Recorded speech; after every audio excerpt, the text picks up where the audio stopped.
Oh. See if I got this going. See if I got this. Yeah, it looks like we're going pretty good. Fine. That's what's up.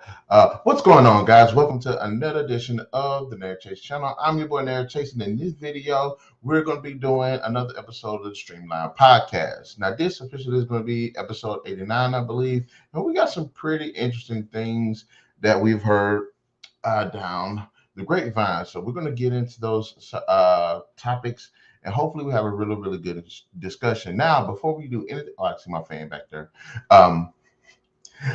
Before we start the video, be sure to hit that like, share, subscribe, and that notification button to get the best of what we have on the Narik Chase Studios channel. And we greatly appreciate you guys viewing. So let's go ahead and get into it.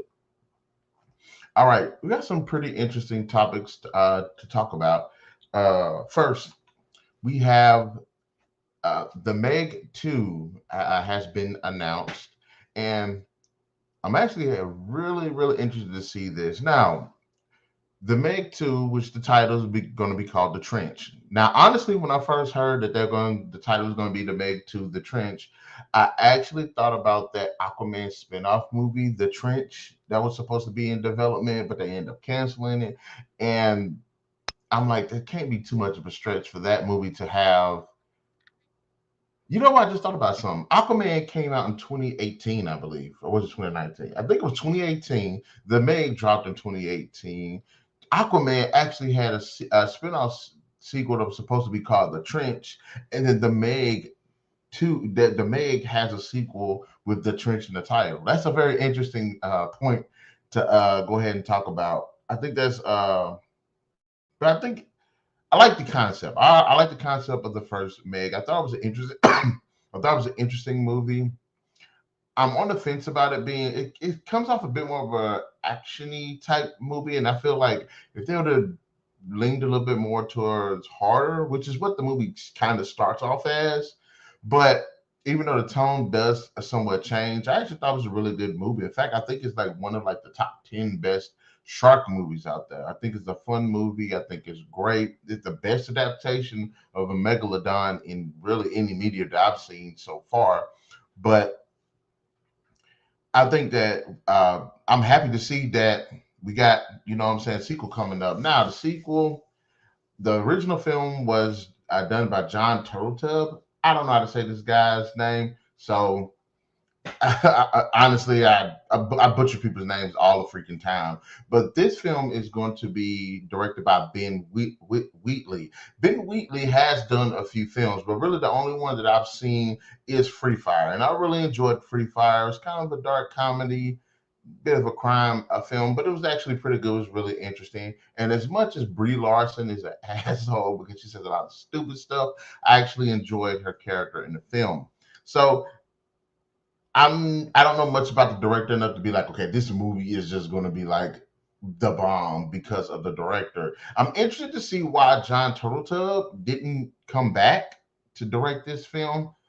That I would like to look that up and figure out what was going on with that. Maybe because he just didn't want to do it, or when they greenlit the sequel, he was actually in the middle of something else, or somebody that figured like, hey, let's get this opportunity to somebody else. Could be a number of reasons why, but like I said, I really did enjoy the first movie, and I'm hyped to see that we do have a sequel being in development. Now, Jason Statham is returning, and Jason Statham was the main protagonist in the first movie. There was a bit of an art there that I've never really seen Jason Statham doing in any film, but it pretty much gets over it. Now, I'm on the fence about Jason Statham returning. I don't like ideas like this where the main character of one film has to come back. If he's not if the movie isn't directly tied to the original film of that character having to deal with the exact same situation again. For example, you have Aliens and you have Ellen Ripley. Ripley was in direct contact with the alien in the original film, and when Aliens dropped off, her character is actually brought to deal with in contact with the aliens again, but it's a believable and interesting way. Now, on the other side of that, we have films like Predator. In the first Predator, Arnold Schwarzenegger faced off against a Predator, lived. The second film, it was Danny Glover facing off against a Predator, because the Predator's presence in these films are usually isolated. So I'm interested to see how they're going to bring Jason Statham back. Maybe it's going to be like what happened with Aliens, where this giant megalodon shark, there's reports of a giant megalodon shark appearing, and since he's actually dealt with it before, they're going to bring him back in. Me personally, I think the best way to make this a more refreshing film and not really take the same tone of the first movie, because like I said, the first movie does somewhat go into actiony direction. Again, there are some really cool moments, but I think it should be a different cast, a different crew, a different situation. Maybe perhaps, since they're going to be talking about the trench, and I'm assuming if they're saying there's a trench, I forgot what's the one trench. It's like the deepest trench. It's like the lowest point in the world underwater. I'm assuming it's that one, right? So maybe it's going to have something to do with people being actually stuck down there with a megalodon down there.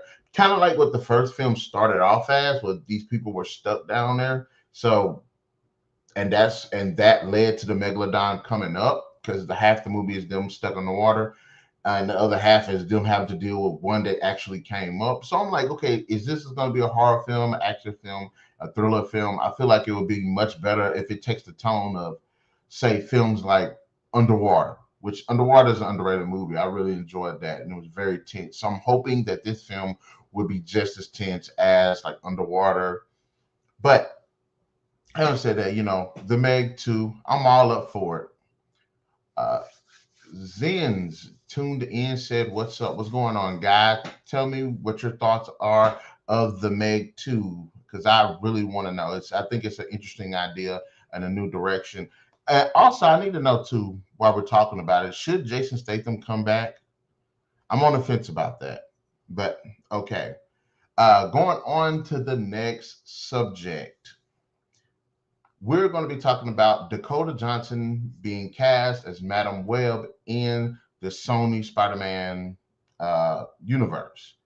Now, Sony has been doing some interesting moves now. They're building up the Spider-Man universe, and along with the Spider-Man universe, they're starting off with villains, essentially. First film was Venom. The second film was Venom. Let There Be Carnage. Shitty sequel. They got Kraven the Hunter that's supposed to be in development, or at least planned to come out. They got the Morbius film that's supposed to be coming out this year, and they actually announced they're going to have a Madame Webb film. And Madame Webb is an interesting choice for a character film.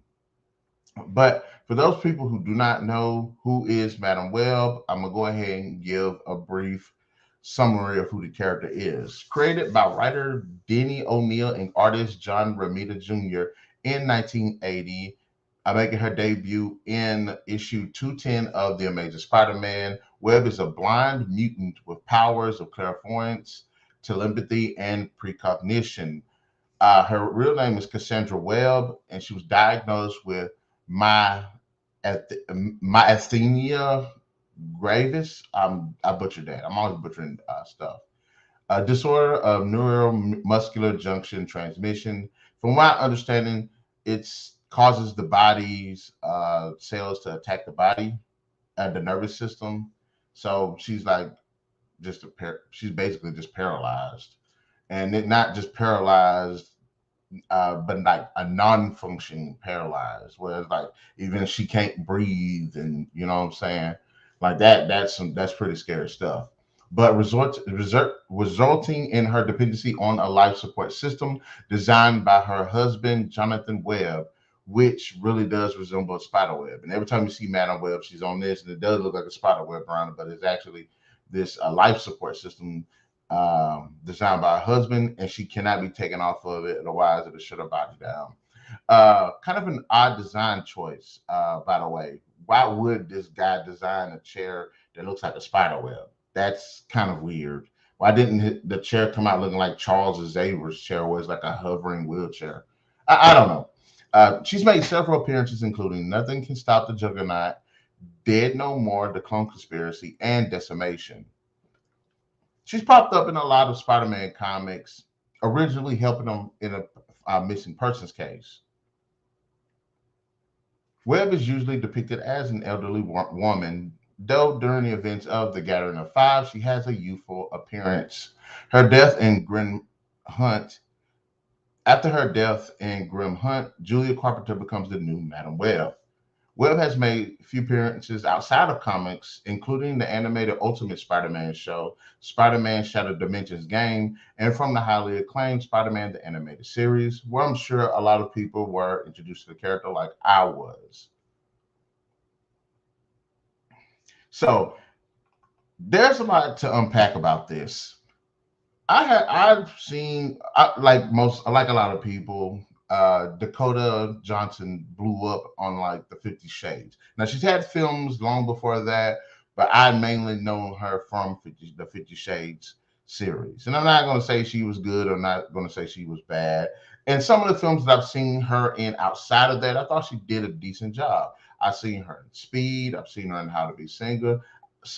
I've seen her in Black Mass. So I actually like Black Mass. How to Be Single was an interesting, fun little film. Need for Speed, it kind of hits that brick wall at 80 miles an hour. A lot of these video game adaptations do, but for the most part, I actually think she's a decent actress. Now, for her to play Madame Webb, I'm not going to make a judgment on that because we haven't seen which version of the character. It's just going to be a new version of Madame Webb. It's just going to be the older version, and this story is going to be an origin story leading up to that older version of Madame Webb. It's just going to be the Julia Carpenter version of Madame Webb. It's just going to be the old Madame Webb that got turned young. So there's a lot of different ways that this can be told, and it makes for this. And again, it makes like all of the speculation surrounding the character and the casting just really, really cool. So like, oh, let me go ahead and say, Rapine.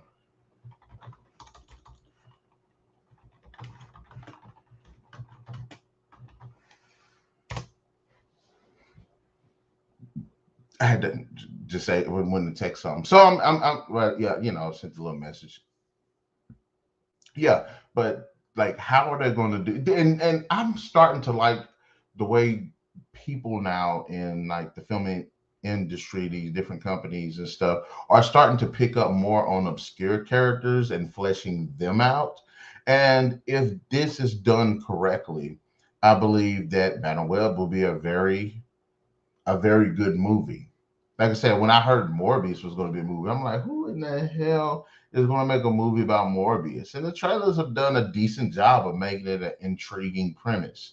So the way Sony's been doing with the movies, I think that this is a bold step. I mean, you got to look at it. You got the Peacemaker show, you got, Joker film, you got the Venom movies, you got Morbius, you've got the Loki show, you got all Moon Knight coming out. Like all of these obscure characters and characters that normally don't get the spotlight like that are having these moments, and I greatly appreciate that. So I'm hoping that this will do the character justice. That's all I can say. That's all I can say. And another interesting point that I like to follow up is, how is this going to tie into the Spider-Man universe that they got going on? Now, it's already been stated that this universe, Sony's universe, is actually part of this multiverse, which is linked to the Marvel Cinematic Universe. And if we're going by what is presented in the comics, potentially Madame Web is a good link, especially in films like, and it'd be very, I'll be very surprised if her character isn't alluded to in Doctor Strange Multiverse of Madness. And if that is the case, I will have to say that Marvel and Sony are doing a good job of setting up ahead of time, because that would be a potential way of having this character be introduced through that. So I'm interested to see how they're going to bridge her into this Spider-Man universe. And it's interesting again what Sony's doing, because they have this universe that's supposed to be built around Spider-Man, but it's not. It's built around all of these villains that are around Spider-Man that are that are in Spider-Man's Rose Gallery. So I'm thinking, okay, perhaps, which I'm interested also in this too, the way they're doing these villain films. Are they going to do villain films leading up to like a Sinister Six?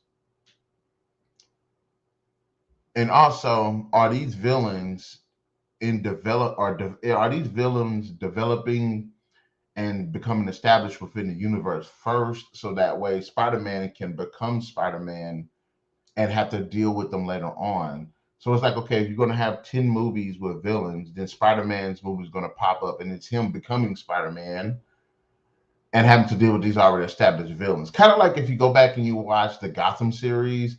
In the Gotham series, the series is explores all of these different villains in their when and how they become villains and everything, while at the same time you have a young Bruce Wayne that's growing and learning and developing himself to become Batman. So by the time he's Batman, these villains have already been established and have been doing their thing for a while. So I'm interested, are they going to go with that route? I think that's actually pretty cool. But like I said, I'm interested at which portrayal of Madame Webb they're going to go with. It's going to be Julia Carpenter. It's going to be Jessica Webb. Or hell, maybe they might even do an original character. Maybe that's a blend of the two. So I don't know much about Madame Webb, but the thought that this casting has got me interested. I could say that. This casting has definitely got me interested. But let's go ahead and move on to the next subject. Since we were talking about Sony, we're going to use that to lead into Sony end up buying Bungie. Now, this isn't new.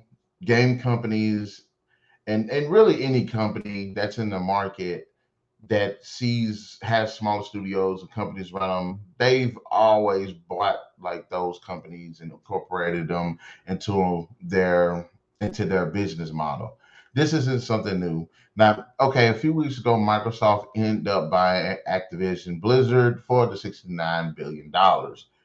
And that's probably, I think, the highest acquisition of any video game companies by far, but it's far from the only one. Now Bungie has been purchased by Sony for 3.6 billion. Now, not gonna lie, when you look at the 69 billion compared to that 3.6 billion, like Microsoft got some buying power. Now the numbers, I cannot remember what they were. I think the numbers were that Microsoft had a net worth of like not net worth. They were worth like over $1 trillion. Sony was worth like 120 something $billion, and I believe Nintendo was worth like 70 something $billion. So, like I said, acquisitions and stuff like this always happen, and I think it's a pretty interesting way, especially with a lot of what Sony has been doing. They've been utilizing a lot of their properties, a lot of their video game properties to actually make movies and stuff. And I like that they're going with that. They've got the Last of Us movie that's coming out, the Uncharted film that's coming out. And I just end up finding out they actually got that's not Sony. That's not Sony. No, that's not Sony. I'm getting mixed up on my stories and everything. But Sony has purchased other studios before. They purchased Naughty Dog. They've purchased Guerrilla Games. For those who don't know, Bungie is responsible for creating the highly acclaimed Halo series, which has shifted ownership, has been shifted to 343 Industries. And it would have been interesting had Bungie still retained Halo. Would they have made Halo Sony? Would they have switched it to Sony exclusive, or would they kept the rights to making Xbox? That's an interesting dynamic. That's an interesting situation. Would they have even sold if they still had Halo, because Microsoft actually really has the rights to Halo? So that's an interesting dynamic. And not only did they do Halo, they did Destiny. Now, I haven't played Destiny, so I don't know what the game's about. I think the first one was like this online game, and I don't really play online games like that. But my sister tells me that there's an interesting world, gameplay, and story. So maybe one day, perhaps I'll be able to give it a try. But I'm not mad at Sony. Go ahead and do what you do. You know what I mean? You know, Nintendo actually bought some of the properties that Sega had. So that's pretty cool. But like I said, that's not that's interesting. Now a lot of people are saying, and maybe because, and I kind of understand. Sony purchased Bungie, and it wasn't like they purchased any other, you know, any game company. They went after Bungie.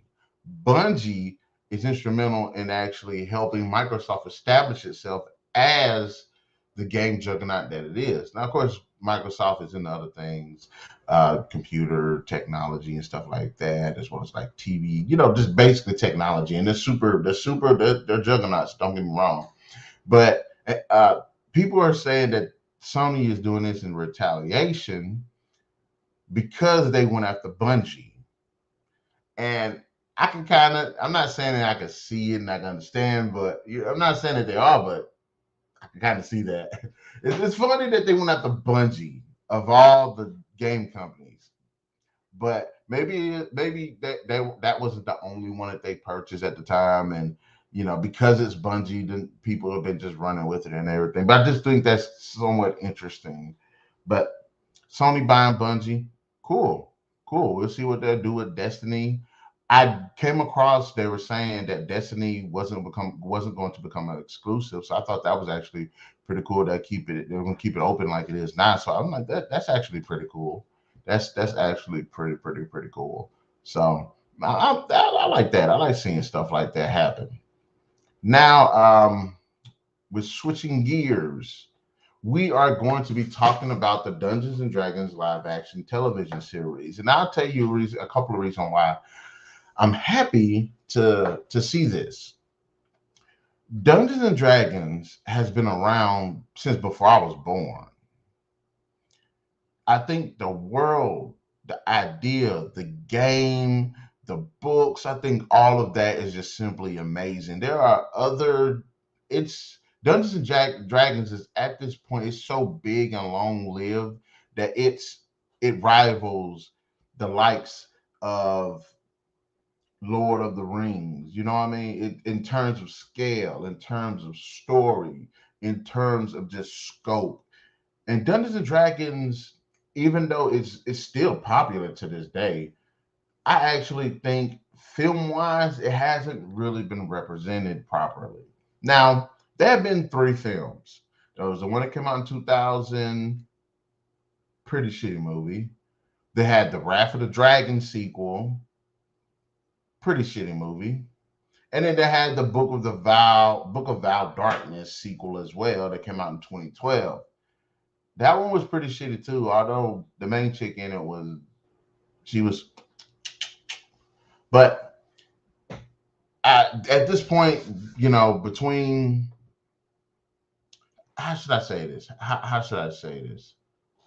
I think now is the best possible time for them to actually come out with a Dungeons and Dragons television series because because Game of Thrones. And Game of Thrones is probably the biggest example. It's far from the only fantasy setting and fantasy story that's been in television and film, but I think it's set a pretty good benchmark of fantasy television shows at this point, to where it's helping usher in other ones. I mean, The Wheel of Time came out last year. People have been wanting to see that one for decades.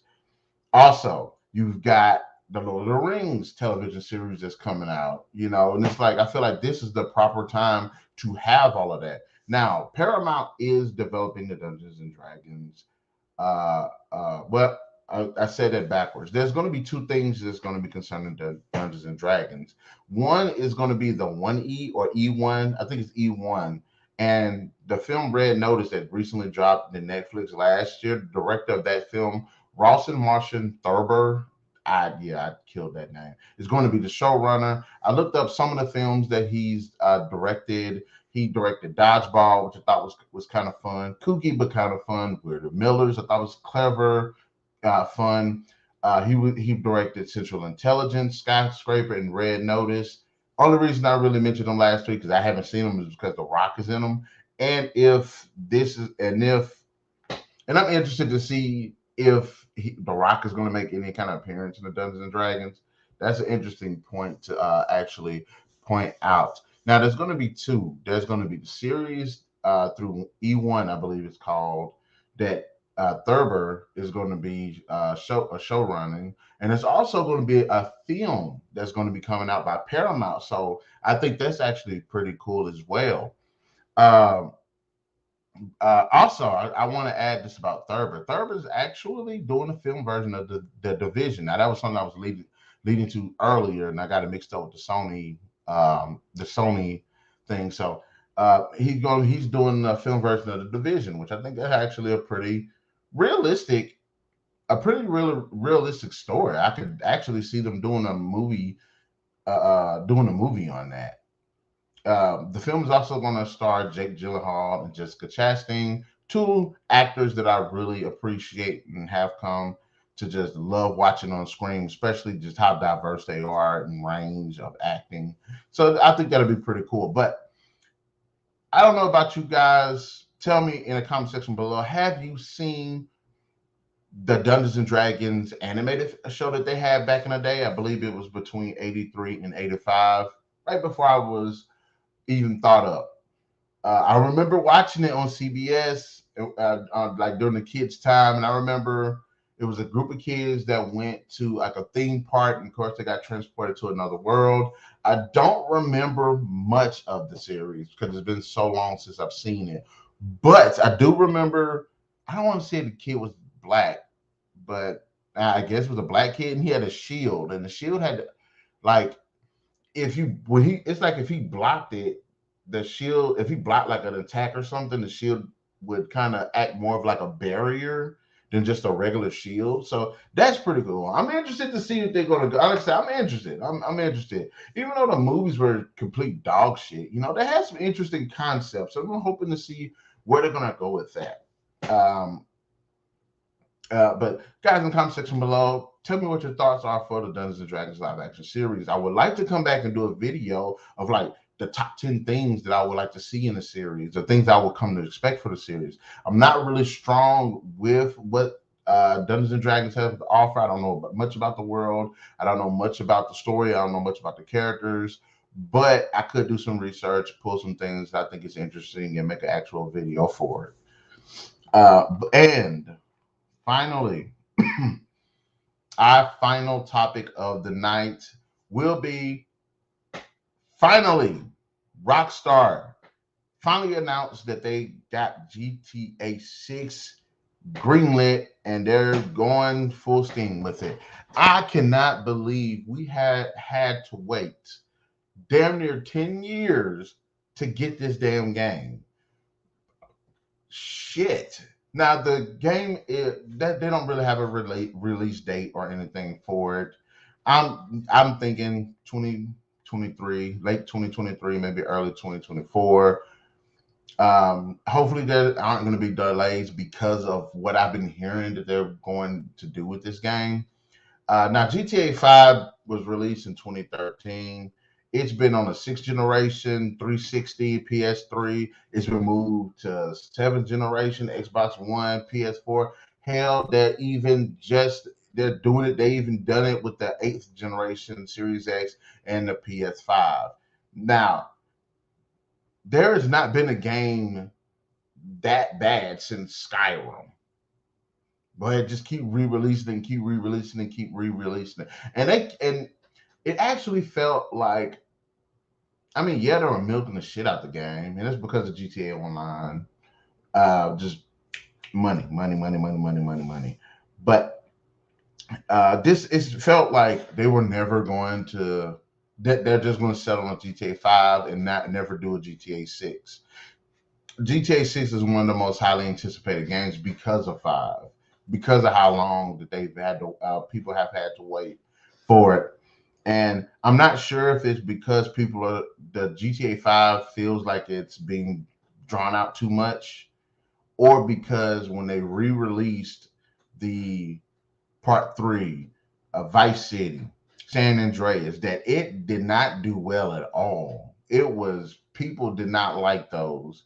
Because of bugginess, things that were taken out, just what could have been an improved game came off more disappointing in a lot of aspects. They did. I was actually hopeful for that trilogy to be good, especially if they're going to bump up the graphics and stuff. It wasn't. It was not. So I'm thinking they had to do that to make up for, like I said, just people's interest in GTA 5 and what happened with that. So I'm thinking this is what the most like what they had to do to basically make it up to the customers. Now there's a lot that GTA 6 can do, and I'm worried because I don't know why developers are having this thing where they're saying, "Hey, bigger is better." They were saying a while ago that the next GTA game was supposed to be the size of like America, or it was ridiculous. And I was like, "Why would you do that? Why would you make a game that big? Most of it's going to be just people driving. It's going to be just dead air, nothing there. If you're in the like, this is my and this is me just talking about five. I'm not going to get too much into it because I want to do a video top 10 things I want to see in GTA 6. But because I got the list for it.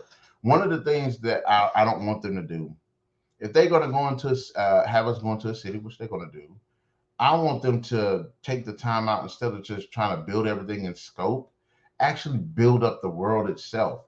Playing GTA 5 is a fun game, but there are so many buildings you can't go into. It's that same pitfall that you see in in a lot of games that are extremely large, especially when you have cities and stuff. Most of the buildings you can't get into. There's really like outside of you beating the main campaign, there's nothing to do. It's like minuscule things. There's not really a lot of memorable characters. I mean, there are, but they aren't. Like usually, if with games like this, like when I played San Andreas and Vice City, there was so many fun things I could do outside of the main campaign. After I beat the game, I just kept me coming more into it, and I just kept playing the game more and more.